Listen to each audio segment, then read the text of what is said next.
ನಾಮದ ಚಿಲುಮೆ. ಇದು ತುಮಕೂರು ಜಿಲ್ಲೆಯ ದೇವರಾಯನ ದುರ್ಗದ ಸಮೀಪವಿರುವ ಒಂದು ಪ್ರೇಕ್ಷಣೀಯ ಸ್ಥಳ. ತುಮಕೂರು ನಗರದಿಂದ 10 ಕಿಲೋಮೀಟರ್ ದೂರದಲ್ಲಿರುವ ನಾಮದ ಚಿಲುಮೆ ನೋಡಲು ನಿತ್ಯ ನೂರಾರು ಭಕ್ತರು ಪ್ರವಾಸಿಗರು ಬರುತ್ತಾರೆ.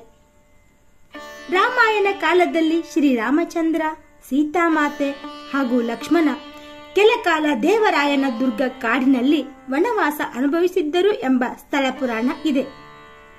ಒಮ್ಮೆ ಶ್ರೀರಾಮ ಹಣೆಗೆ ನಾಮ ಇಟ್ಟುಕೊಳ್ಳಬೇಕಿತ್ತು. ನೀರಿಗಾಗಿ ಸುತ್ತಲೂ ನೋಡಿದನು, ಆದರೆ ಎಲ್ಲಿಯೂ ನೀರು ಕಾಣಿಸಲಿಲ್ಲ. ಆಗ ಆ ಸ್ಥಳದಲ್ಲಿಯೇ ಬಾಣ ಹೂಡಿ ಒಂದು ಬಂಡೆಯ ಮೇಲೆ ಬಿಟ್ಟಾಗ ಬಾಣ ಬಂಡೆಯ ಒಳಹೊಕ್ಕು ರಂಧ್ರವನ್ನು ಕೊರೆದು ಅಲ್ಲಿ ನೀರಿನ ಬುಗ್ಗೆ ಚಿಮ್ಮಿತು.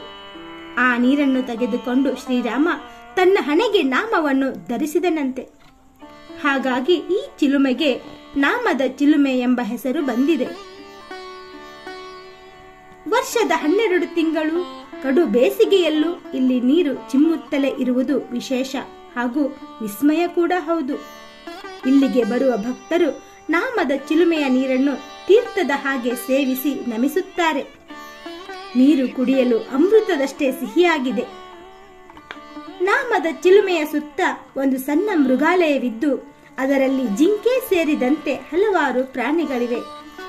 ತಂಪಾದ ಗಾಳಿ, ಬೃಹತ್ ಮರಗಳು, ತುಂಟ ಕೋತಿಗಳು, ಬಣ್ಣ ಬಣ್ಣದ ಪಕ್ಷಿಗಳಿರುವ ಈ ಸ್ಥಳ ವೀಕೆಂಡ್ ಕಳೆಯಲು ಕೂಡ ಉತ್ತಮ ಸ್ಥಳ.